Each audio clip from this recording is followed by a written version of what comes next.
Captain Jake Morrison stood on the bridge of the UES Discovery, watching the stars through the main window.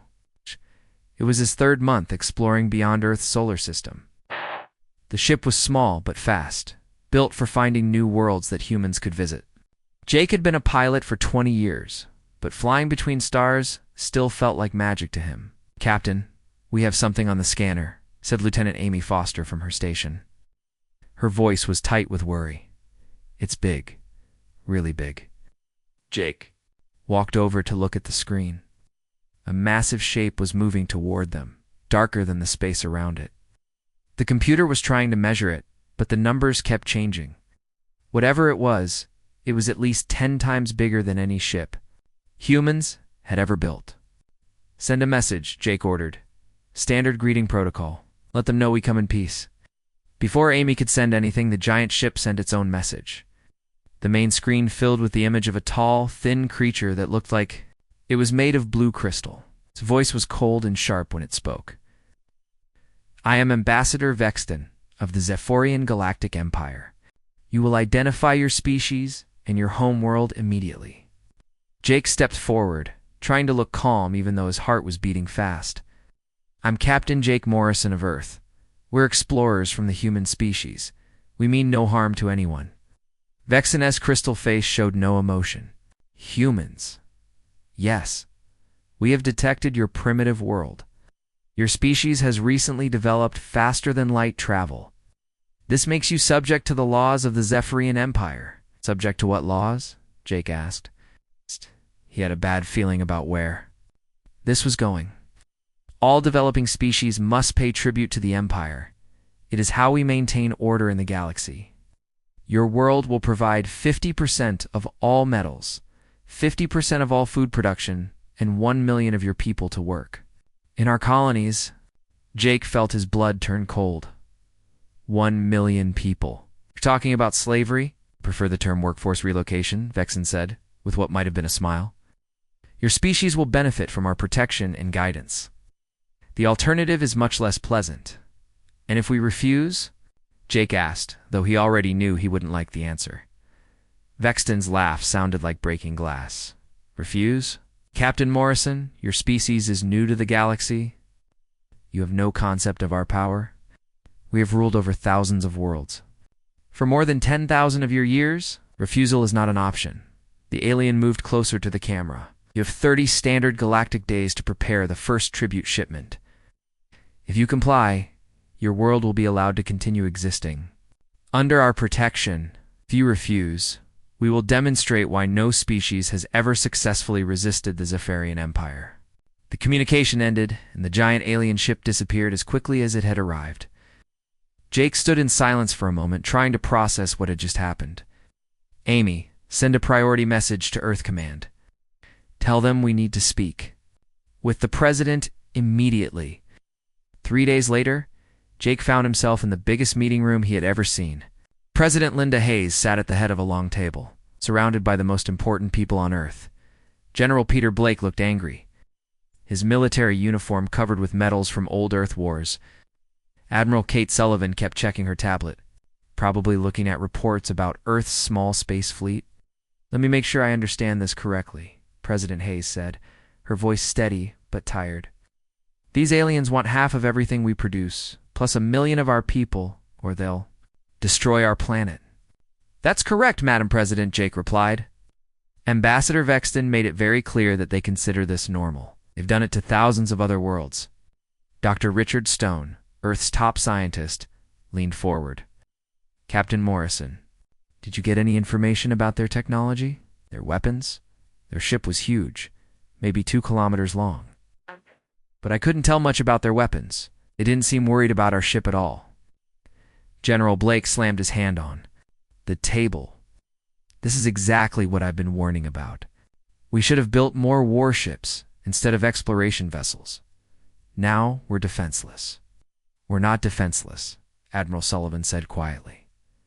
"We have 12 operational starships. That's not nothing. 12 ships against a galactic empire." General Blake shook his head. "We might as well throw rocks at them." President Hayes looked around the table. "Options.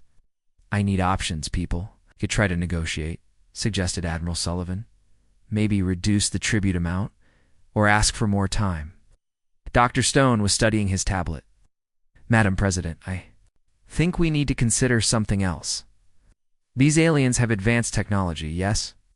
But they've been ruling the galaxy for 10,000 years. They might have forgotten about certain types of warfare.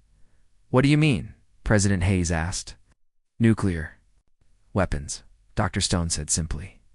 If they've been using clean energy for thousands of years, they might not have radiation shielding. They might have forgotten that such weapons even exist. The room went quiet. Everyone knew what Dr. Stone was suggesting. General Blake was the first to speak. Are you saying we should nuke them? I'm saying that sometimes the oldest weapons are the most effective, especially against enemies who don't expect them. President Hayes stood up slowly. I need to think about this. We're talking about starting a war with beings who could destroy our entire planet. With respect, Madam President, Jake said, I think the war already started. They just haven't begun shooting yet. Admiral Sullivan nodded. Captain Morrison is right. The question isn't whether we fight. The question is how we fight. President Hayes looked out the window at the city below. Millions of people were going about their normal lives, not knowing that aliens had just demanded half of everything they owned. Dr. Stone, how long would it take to prepare nuclear weapons for space combat? With our current technology? Maybe 3 weeks, if we work around the clock. And our chances of success. Dr. Stone hesitated. Unknown, Madam President. I'd rather die fighting than live as slaves. President Hayes turned back to the group. Then we prepare for war. And we pray that humanity's stubbornness is stronger than the Zephyrian Empire's arrogance. Outside, the sun was setting over Earth, and somewhere in the darkness between the stars, alien ships were probably already heading toward humanity's homeworld. The countdown had begun. Director Lisa Carter walked through the underground command center beneath Washington. The hallways were filled with people rushing back and forth, carrying files and talking quickly into phones. Everyone knew that Earth had only 3 weeks to prepare for war, and every minute counted.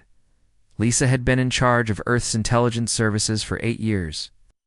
She had dealt with terrorists, foreign spies, and corporate criminals. But she had never faced anything like this. Fighting aliens was not in any of her training manuals.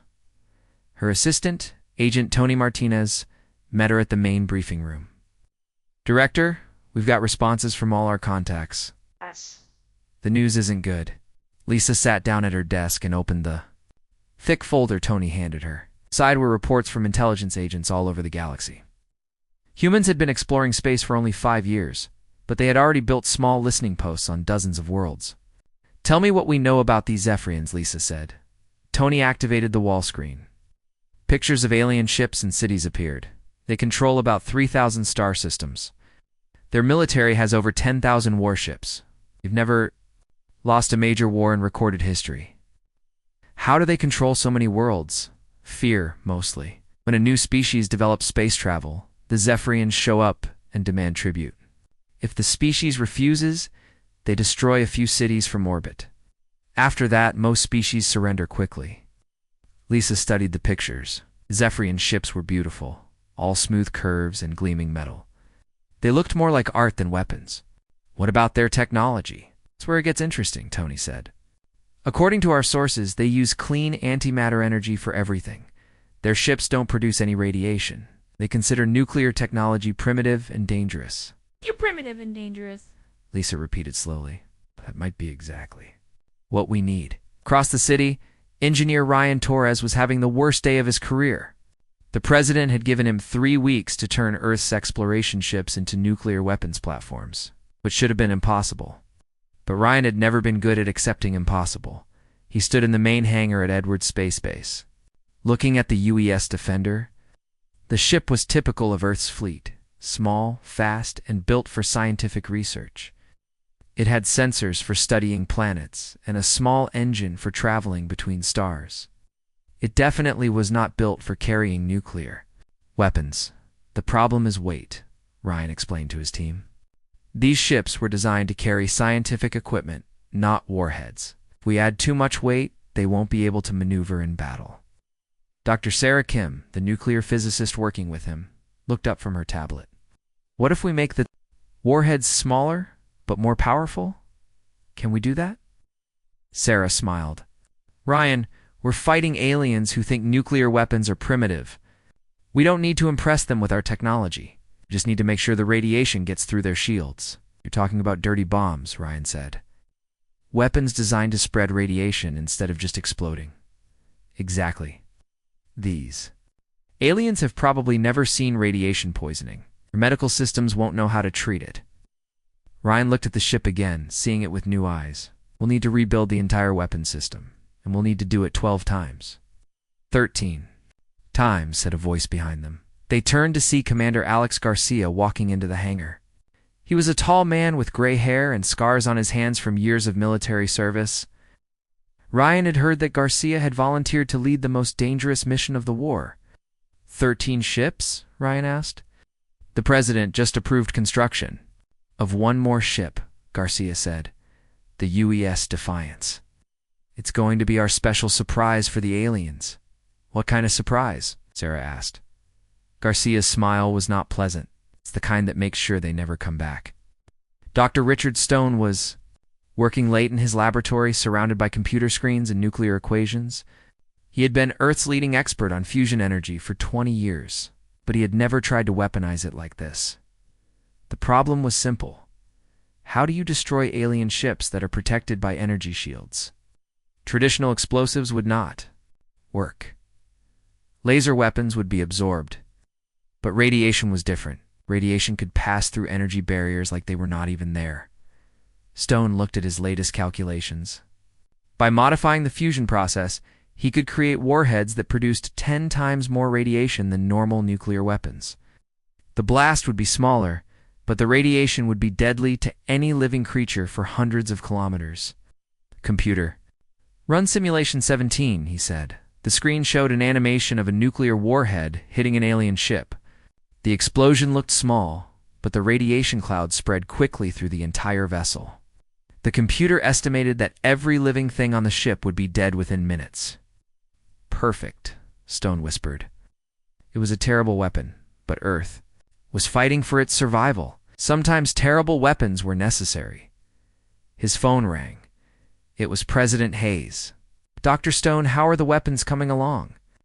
Better than expected, Madam President. We should have the first batch ready in 2 weeks. And our chances of success? Stone hesitated. If the aliens don't have radiation shielding, we could destroy their entire fleet. If they do have shielding, we're all dead. Those are the best odds we're going to get, President Hayes said. Working, Doctor. The fate of humanity is in your hands. Meanwhile, at the lunar training facility, Commander Garcia was putting his volunteer crew through the hardest training of their lives. The team included pilot Jennifer Clark, weapons specialist Danny Wright, and communications officer Amy Foster. Remember, Garcia told them, we're not trying to win a fair fight. We're trying to survive. These aliens think we're primitive. Let them keep thinking that until it's too late. Jennifer raised her hand. Commander, what are our chances of coming? Home. Garcia looked at each of them carefully. Honestly, probably 0. This is a suicide mission. But if we succeed, Earth survives. If we fail, everyone we've ever loved dies. Those are the only numbers that matter. Danny Wright, a young man from Texas who had joined the Space Force to see the galaxy, nodded slowly. When do we launch? As soon as the Defiance is ready, maybe 10 days? Amy Foster had been quiet during most of the briefing. Finally, she spoke up. Commander, do you really think this will work? Amy, I've been fighting Earth's wars for 30 years. I've learned that sometimes the craziest plan is the only one that works. Ow. The aliens expect us to surrender or fight them with conventional weapons. They're not expecting us to turn our ships into nuclear bombs. Back in the underground command center, Lisa Carter was coordinating with resistance groups throughout human space. The message was simple. If Earth fell, keep fighting. Use nuclear weapons against any Zephyrian ship you can find. Make them pay for every human life. She received a message from Captain Morrison, who was hiding his ship near the edge of the solar system. The Zephyrian fleet had arrived. 200 ships, all bigger than anything humans had ever built. They were waiting just outside Earth's orbit, confident that humanity would surrender when the deadline arrived. "They're beautiful ships," Morrison reported.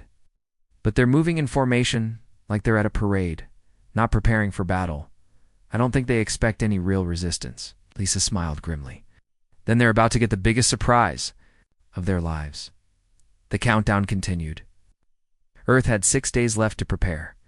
6 days to get ready for humanity's first interstellar war. 6 days to prove that sometimes the most primitive weapons, in the right hands, could defeat even the mightiest. Empire. The neutral station floating between Earth and Mars had never seen a meeting like this one. President Linda Hayes walked through the airlock wearing her best formal suit, flanked by General Peter Blake and Admiral Kate Sullivan. Behind them came Director Lisa Carter and Dr. Richard Stone. Each of them knew they might be walking to their deaths, but none of them showed fear. The station's main conference room had been cleared for the meeting. On one side sat the human delegation, looking small and fragile compared to their counterparts. On the other side stood the aliens. Supreme War Commander Keith was nothing like Ambassador Vexton. Where Vexton was tall and crystalline, Keith was massive and terrifying. Withstood nearly 3 meters tall, with 4 powerful arms ending in razor-sharp claws.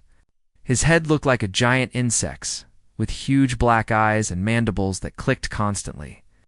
His chitinous armor was covered in symbols that probably represented his victories in countless wars. Beside him stood Vexton, who now seemed almost delicate compared to his superior. Several other Zephyrian officers filled the room, all watching the humans with the casual interest of predators studying prey. "I am Supreme War Commander Keith," the giant alien said through his translator device. His voice was like grinding metal. "I command the Conquest Fleet currently surrounding your pathetic world. You will now formally surrender your species to the Zephyrian Empire." President Hayes remained seated, which clearly annoyed the alien commander. "I am President Linda Hayes, elected leader of the human species. I'm here to discuss the terms of your withdrawal from our solar system." Keith's mandibles clicked rapidly, which his translator interpreted as laughter. "Withdrawal? Human? You appear to be confused about the situation. You have no ships capable of threatening our fleet. You have no allies in the galaxy. You have no choice but to submit." "Everyone always has choices," Hayes replied calmly. "The question is whether you're willing to live with the consequences." Vexen stepped forward. "Commander Keith, perhaps I should explain the human concept of stubbornness. Their species appears to value pride over survival." "Then they will learn," Keith growled. "Human President, your compliance period has expired. We will accept your formal surrender now, or we will begin orbital bombardment of your cities within 1 hour. Choose quickly." General Blake leaned forward. "And if you refuse, we will demonstrate why the Zephyrian Empire has never lost a war. We will destroy your cities one by one until you beg for mercy. Then we will take what we want. Anyway, and your species will serve us as slaves instead of tributaries." President Hayes stood up slowly. The moment felt historic, like something that would be remembered for thousands of years if humanity survived to remember it. "Supreme War Commander Keith," she said clearly, "the United Earth government formally rejects your demands. Earth is not for sale. Humanity will never bow to alien tyranny. We choose to fight." The silence in the room was complete. Keith's huge eyes fixed on Hayes, and for a moment nobody moved. Then the alien commander's mandibles began clicking rapidly. "Fight," Keith said finally. "With what? Your tiny exploration ships? Your primitive weapons? Human, you have 12 vessels.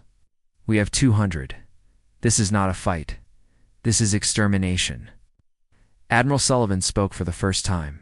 "Numbers aren't everything, Commander. Sometimes it's about what you're willing to do to protect your home." "And what exactly are you willing to do?" Vex then asked. "Your species has been in space for only 5 years. You know nothing of galactic warfare?" Dr. Stone smiled quietly. "We know something about warfare. We've been fighting each other for thousands of years. We've gotten quite good at it." Keith's attention turned to the elderly scientist. "Explain. War is about using whatever tools you have to defeat your enemy. Sometimes the newest technology wins. Sometimes the oldest technology wins. The key is understanding which one your enemy doesn't expect. Your technology is primitive compared to ours, Keith stated. Yes, Dr. Stone agreed. That's exactly our advantage. The alien commander looked confused. How is primitive technology an advantage? Hayes stepped forward again. Because you've forgotten what primitive warfare looks like, Commander. You've been using clean energy and advanced weapons for so long that you've forgotten about the dirty, brutal methods that primitive species use when they're desperate. You're bluffing, Vexton said. Your ships cannot penetrate our shields. Maybe not, General Blake said, but we're going to try. Keith stood to his full height, his forearms spreading wide in what was clearly a threat display. Very well. If you choose death over submission, we will accommodate you. You have 6 hours to reconsider. After that, we begin the destruction of your species. I don't need 6 hours, President Hayes said. Our answer is final. The alien delegation began to leave, but Keith paused at the door. Human president, in 10,000 years of conquest, no species has ever chosen extinction over submission. You will be remembered as the most foolish leaders in galactic history. Will be remembered as the leaders who chose freedom, Hayes replied. Whether we win or lose, our children will know that we fought. After the aliens left, the human delegation sat in silence for several minutes. Finally, Admiral Sullivan spoke. Well, that went better than expected, better, General Blake asked. How was that better? They're overconfident, Sullivan explained. They think this will be easy. Overconfident enemies make mistakes. Dr. Stone was already on his communicator, speaking to the weapons teams back on Earth. All units, this is Stone. Begin final preparations immediately. We are officially at war. President Hayes looked out the station's window at the Earth below. From here it looked peaceful and blue, with no sign of the frantic preparations happening on its surface. Somewhere, in the darkness around them, 200 alien warships were preparing to destroy everything she had sworn to protect. Lisa, she said to the intelligence director, contact Commander Garcia. Tell him it's time. Yes, Madam President. How long until our fleet is ready? General Blake checked his watch. 4 hours for the main fleet? The Defiance will be ready in 6 hours. Then we use the time we have, Hayes said. She activated her communicator and spoke to the entire planet. Citizens of Earth, this is your president. The alien delegation has rejected our offer of peaceful coexistence. In 6 hours, they will begin attacking our world. But we will not surrender. We will not submit. We will fight with everything we have, and we will show the galaxy that humanity cannot be conquered. Back on the Zephyrian flagship, Keith was studying tactical displays of Earth's defenses. His officers were already planning the orbital bombardment, selecting targets that would cause maximum terror with minimum effort. The humans have positioned their 12 ships in a defensive formation around their planet, reported one of his lieutenants. They appear to be planning some kind of last stand. Admirable but pointless, Keith said. Begin moving the fleet into bombardment position. We will destroy their ships first, then their cities. Make it quick and clean. I want this over before the other species in the galaxy start getting ideas about resistance. What Keith didn't know was that 13 ships were preparing to fight, not 12. And he had never seen nuclear weapons used in space combat. The countdown had begun. In 6 hours, humanity would either win its freedom or die trying.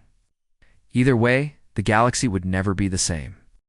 The Zephyrian fleet moved into Earth's orbit like a parade of deadly angels. Each ship was a work of art, with smooth silver hulls that reflected starlight and elegant curves that had never been designed for anything as crude as war. Supreme. War Commander Keith stood on the bridge of his flagship, the Eternal Glory, watching Earth rotate slowly below him. Such a pretty little world, he said to his officers, almost ashamed to damage it. The 200 ships of his conquest fleet spread out in perfect formation around the planet.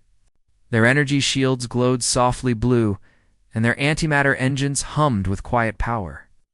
In 10,000 years of galactic conquest, this formation had never failed to bring immediate surrender. Keith activated the planetary communication system. His voice would now be heard by every human on Earth. People of Earth, I am Supreme War Commander Keith. Your leaders have foolishly chosen resistance over wisdom.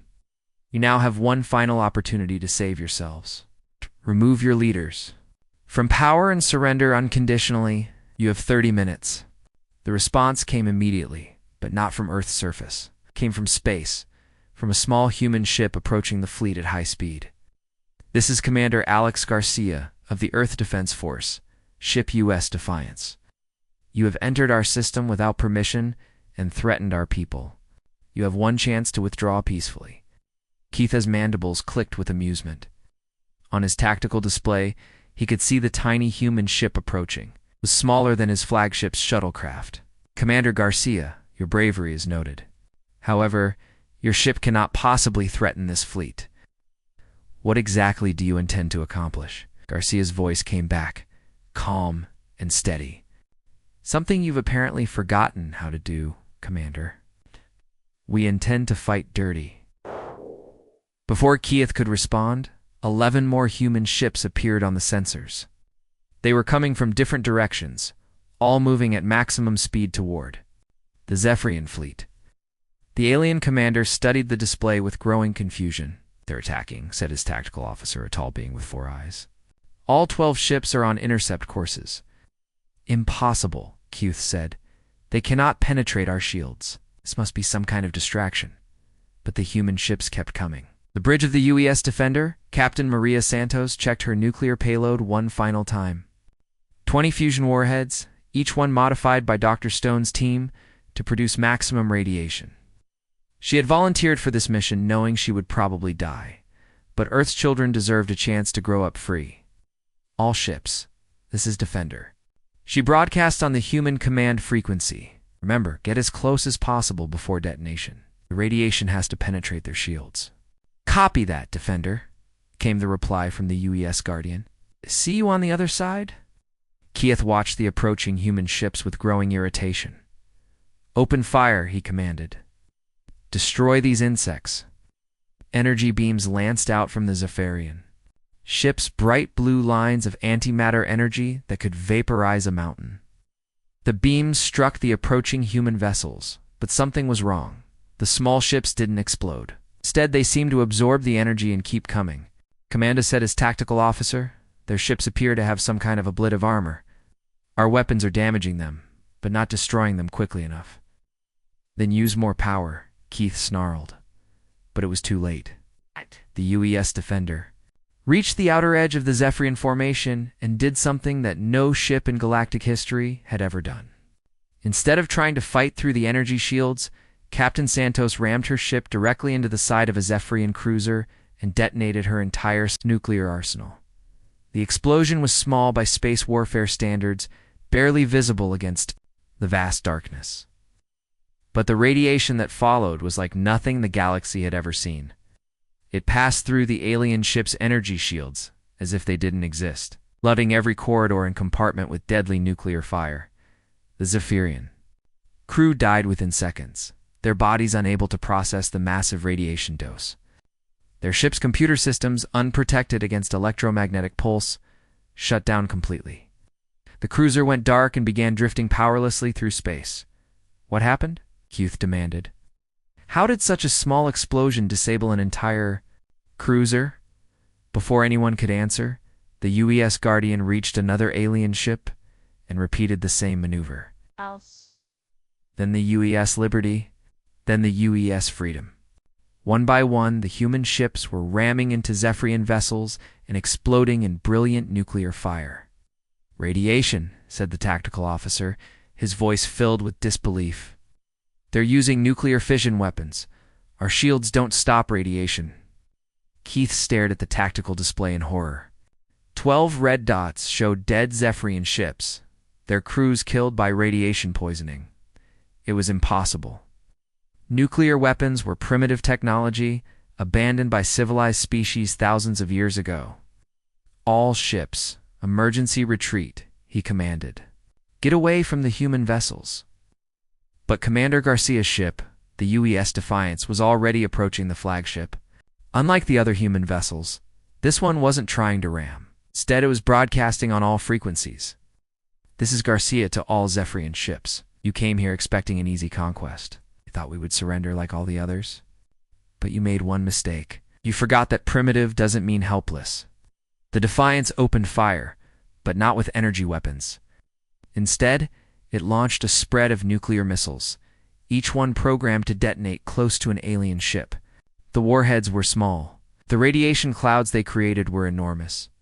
Kayeth watched in disbelief as his magnificent fleet began to die. Ship after ship went dark as radiation killed their crews. The survivors tried to retreat, but the human missiles were fast, and their guidance systems were simple but effective. Commander said his communications officer, "We're receiving surrender requests from 17 ships. Their crews are dying of radiation sickness." Surrender? Keith couldn't believe what he was hearing.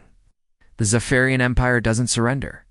Sir, look at the tactical display. Keith looked. Of his 200 ships, 43 were completely dark. Another 60 were reporting radiation contamination and crew casualties. The humans had destroyed or crippled more than half his fleet. In less than 20 minutes, on Earth's surface, Dr. Stone was monitoring the battle from his underground command center. The plan was working better than he had dared to hope. The aliens had no defense against radiation because they had forgotten that such weapons existed. All remaining nuclear missiles, fire now, he commanded, from hidden launchers all over Earth.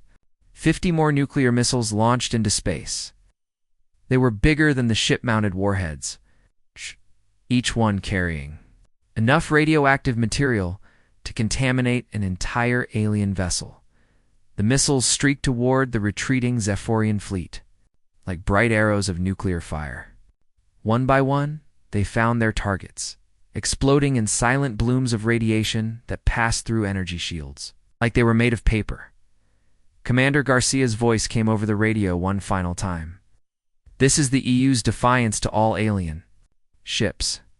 Tell your empire what happened here today. Tell them that Earth stands free. Tell them that if they want to conquer humanity, they'd better bring radiation suits." The Defiance's reactor was overloading, just as Dr. Stone had planned. Garcia had one final surprise for the aliens.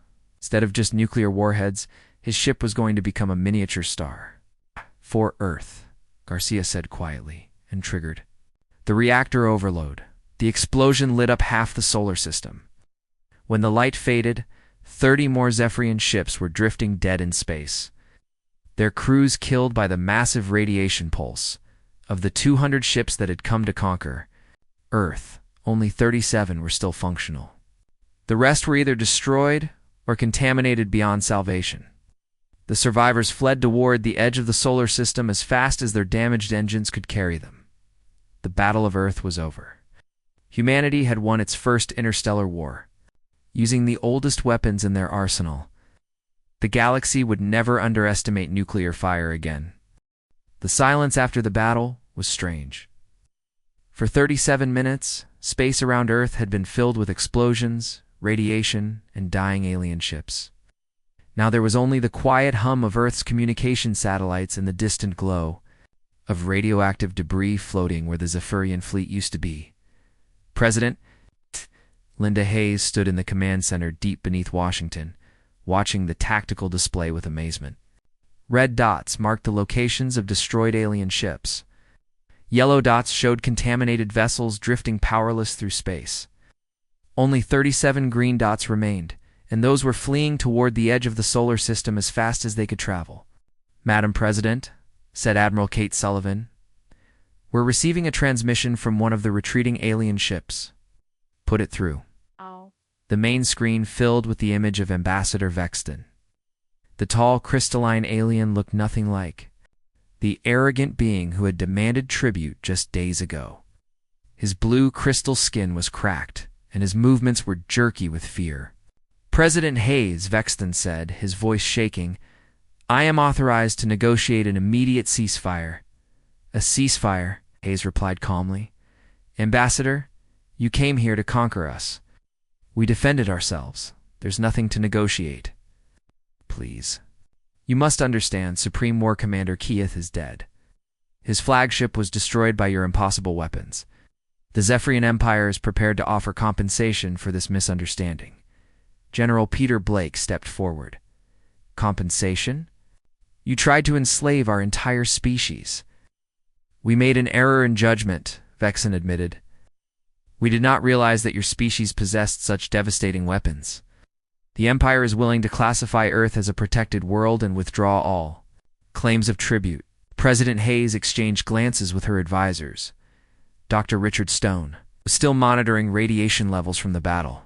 Admiral Sullivan was tracking the surviving alien ships. Director Lisa Carter was already receiving reports from intelligence agents throughout the galaxy. Ambassador Vexen Hayes said finally, "Here are our terms. The Zephyrian Empire will immediately release all tributary species and end its practice of demanding tribute from developing worlds. You will provide full compensation to every species you have enslaved, and you will never again threaten Earth or any human colony." Impossible, Vexen protested. The Empire cannot simply abandon thousands of years of policy because of one defeat.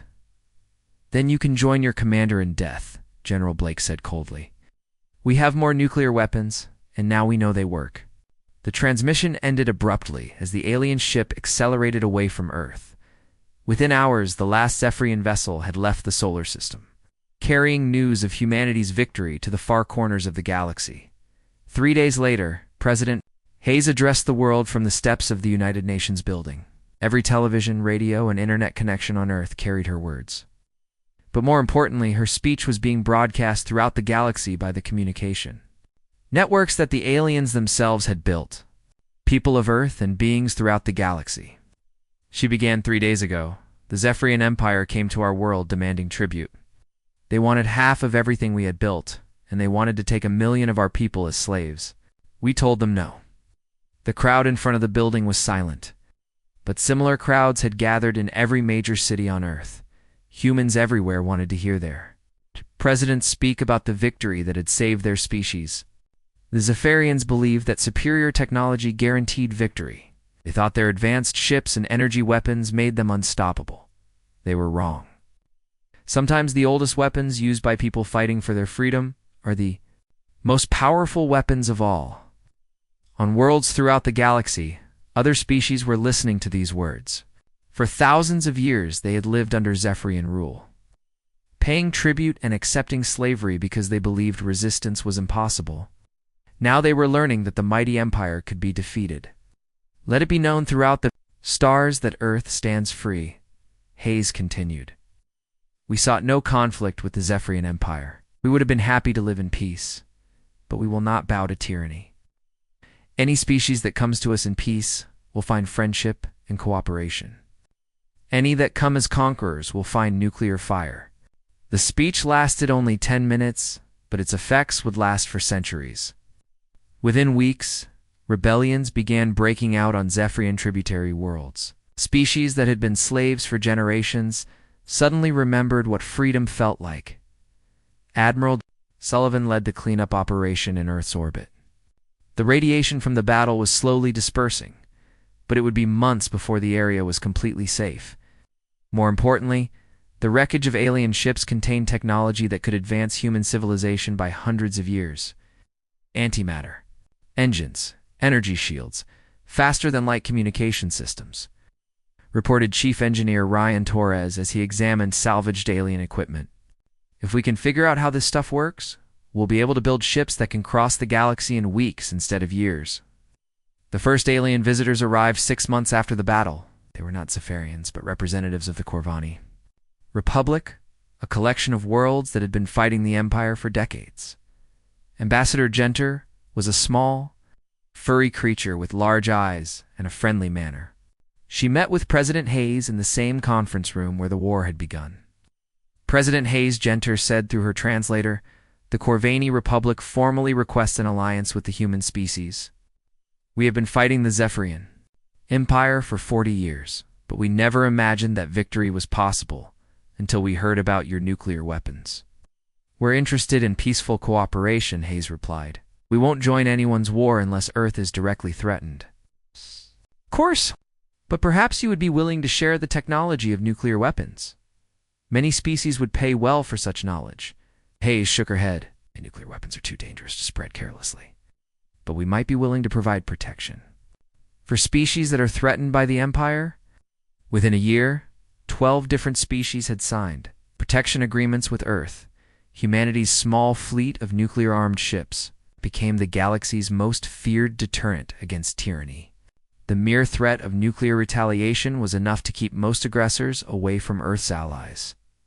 Captain Jake Morrison, promoted to Admiral after his role in First Contact, established humanity's first embassy on the galactic capital world of Centauri Prime. The building was small compared to the massive structures built by older civilizations, but everyone in the galaxy knew what it represented. At the embassy's dedication ceremony, a reporter from the Galactic News Network asked Admiral Morrison about humanity's plans for expansion. Morrison smiled. The same easy grin he had worn when he was just an exploration ship captain. We're peaceful explorers, he said. We want to learn about the galaxy and make friends with other species, but we keep our nuclear weapons close, just in case someone forgets their manners. The Zephyrian Empire, humbled and broken, began the slow process of releasing their tributary worlds. They had learned a hard lesson about underestimating species based on their technology level. Sometimes the most primitive weapon, wielded by people fighting for their freedom, could topple even the mightiest empire. Earth's message echoed through the stars. Humanity would not be conquered, enslaved, or intimidated. The aliens had come demanding tribute and received nuclear fire instead, and the galaxy was forever changed in the years that followed. Human ships would carry their nuclear weapons to distant stars, not as conquerors, but as protectors. Wherever tyranny threatened freedom, wherever the strong tried to enslave the weak, there would be humans ready to remind the galaxy that some things were worth fighting for. The age of easy conquest was over. The age of nuclear deterrence had begun. At the center of it all was a small blue world whose people had chosen to fight rather than submit, proving that sometimes the most primitive weapons were exactly what the galaxy needed.